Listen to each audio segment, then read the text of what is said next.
Hello friends, welcome to ECMAScript 6 tutorial series. ये 6 की intro video है। इसमें हम ES6 का हिस्ट्री देखेंगे एंड साथ ही हम देखेंगे कि ES6 में कौन कौन से नए फीचर इंट्रोड्यूस हुए हैं एंड इस सीरीज में जितने भी वीडियो आएंगे उन्हीं सारे फीचर्स का डिटेल एक्सप्लेनेशन होगा। तो चलिए सबसे पहले हम ES6 की हिस्ट्री को देखते हैं।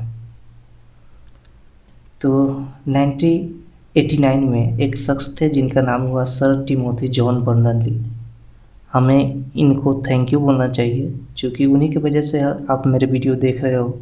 जितनी भी चीज़ें इंटरनेट पे हो रही है हम इन्हीं की वजह से कर पा रहे हैं। ओके, इन्होंने एक नई टेक्नोलॉजी इंट्रोड्यूस की थी जिसका नाम था वर्ल्ड वाइड वेब, जिसके द्वारा हम इंफॉर्मेशन को शेयर कर सकते थे एक जगह से दूसरे जगह।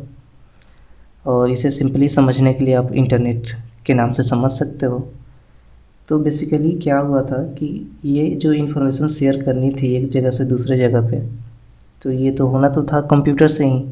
तो कंप्यूटर में एक ब्राउज़र की ज़रूरत थी, एक सॉफ्टवेयर की ज़रूरत थी, और वही सॉफ्टवेयर आज हम ब्राउज़र के नाम से जानते हैं। जैसे कि इंटरनेट एक्सप्लोरर हो गया, आपका मोजिला हो गया, क्रोम हो गया। तो उस वक्त इनके पास कोई भी ऑफिशियल ब्राउज़र नहीं था, बट ये जो सॉफ्टवेयर यूज कर रहे थे इन्फॉर्मेशन को शेयर करने के लिए, उसको ये बस वर्ल्ड वाइड वेब के नाम से ही जानते थे। वर्ल्ड वाइड वेब के नाम से ही उसको यूज करते थे, ठीक है।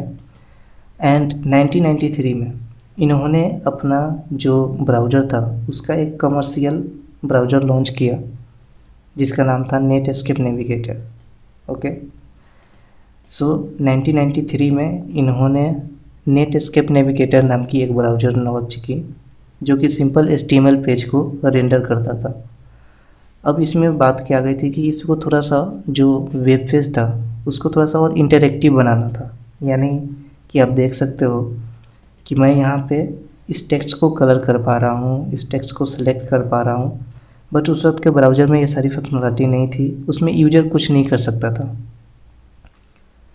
तो ये सारी फंक्शनलिटी डालने के लिए किसी ब्राउज़र में कि वो थोड़ा सा और इंटरेक्टिव हो, उसमें यूज़र इंटरेक्ट कर पाए, तो नेटस्केप के ही एक शख्स, एक एम्प्लॉय थे ब्रेंडन नीच, इन्होंने ही जावास्क्रिप्ट को डेवलप किया था।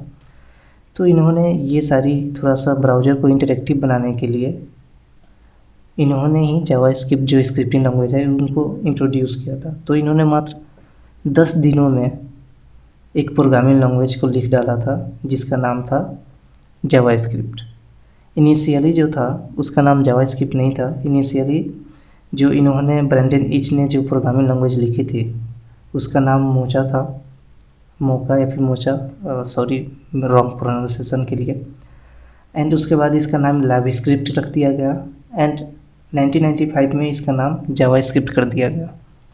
अभी इसका नाम बहुत लोग कंफ्यूज होता है जावा और जावास्क्रिप्ट में।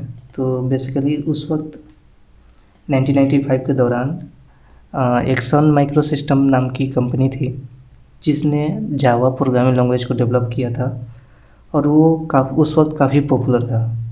तो जो मार्केटिंग टीम थी उन्होंने उसकी पॉपुलैरिटी को गेन करने के लिए जावा इसमें इम्प्लीमेंट कर दिया इस लैंग्वेज में, जो कोई जिसमें इसका पहला नाम था लाइवस्क्रिप्ट।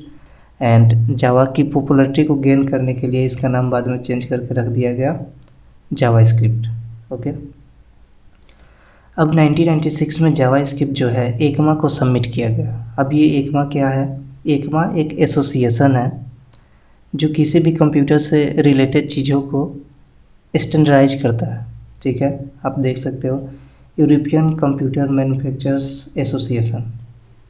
ओके, तो 1996 में जावास्क्रिप्ट एकमा को सबमिट कर दिया गया। अब एकमा क्या है?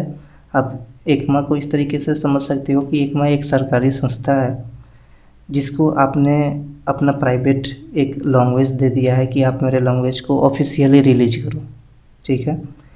तो जावास्क्रिप्ट जो प्रोग्रामिंग लैंग्वेज है, अब ये एकमा जो एसोसिएशन है इन्होंने जावास्क्रिप्ट को यूज करके इसका पहला रिलीज यानी कि पहला ऑफिशियल रिलीज जो है एकमा स्क्रिप्ट 1 जून 1997 में रिलीज किया था। ओके, जो कि जावास्क्रिप्ट लैंग्वेज का पहला स्टैंडर्ड रिलीज़ था।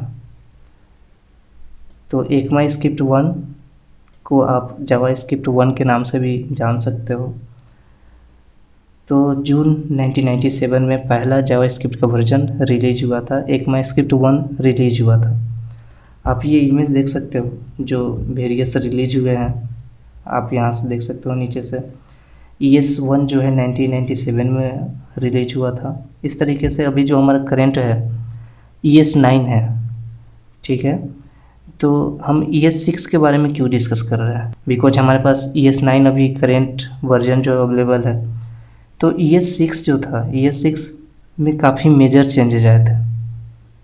इसमें काफ़ी सारे नए फीचर्स एंड काफ़ी सारे इम्पोर्टेंट फीचर्स इंट्रोड्यूस हुए थे, जिसको आजकल के जो करेंट हमारे जैसे कि React.js हुआ, आपका AngularJS हुआ, Vue.js हुआ, ये जो अभी करेंट में जितने भी बड़े बड़े फ्रेमवर्क्स हैं, लाइब्रेरी है, वो इसी जो ES6 में जितने भी नए फीचर्स हैं उनको इम्प्लीमेंट किया है।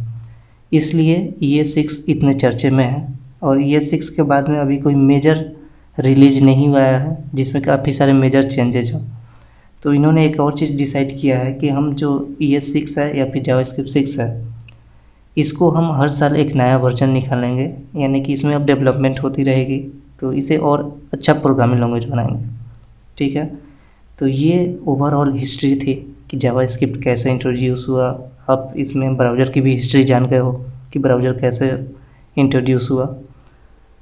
एंड तो चलिए अब देखते हैं कि ES6 में कौन कौन से नए टॉपिक को इंट्रोड्यूस किया गया था। तो ये सारे जो हैं टॉपिक्स हैं जो कि ES6 में इंट्रोड्यूस किए गए हैं, एंड इन्हीं सारे टॉपिक्स के बारे में हम एक एक करके इस पूरे सीरीज में वीडियो बनाएंगे और आपको 1 बाय 1 हर एक जितने भी नए फीचर्स हैं उसके बारे में मैं पढ़ाऊँगा आपको। तो आप मेरे साथ बने रहिए और मेरे चैनल को सब्सक्राइब कीजिए ताकि मैं जब भी इनके सारे वीडियो बनाऊं तो आपको नोटिफिकेशन मिल जाए। सो देखने के लिए थैंक यू। मिलते हैं नेक्स्ट ट्यूटोरियल में।